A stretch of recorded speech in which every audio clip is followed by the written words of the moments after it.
पश्यन्ति यां योगिनो यस्यां तं न विदो सुरासुरगणा देवाय तस्मै नमः। आदौ रामतपोवनाधिगमनं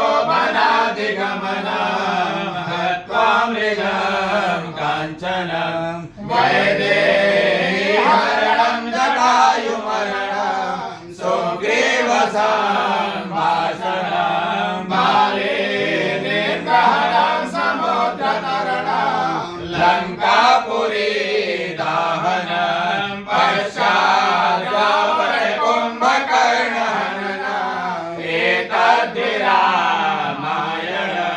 हे राम पुरुषोत्तमा नरहरि नारायणं केशवं गोविन्द गरुडध्वजा गुणनिधे दामोदर माधव हे कृष्ण कमलापते यदुपते सीतापते श्रीपते वैकुण्ठाधिपते चराचरपते लक्ष्मीपते पाहि मां।